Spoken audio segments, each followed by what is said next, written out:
Hello guys, welcome to my channel. I'm here in Al-ʿUla today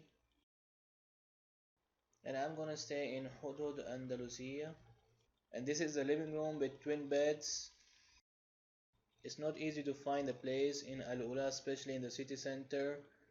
That's why they have beds in the living room.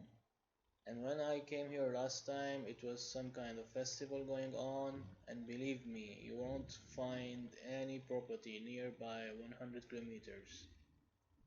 That's a kitchen with everything you need in. I saw people, they were sleeping in the parking lot because of the festival going on in ALULA. This is the bedroom. So do not forget to do some research about the place you're going to visit.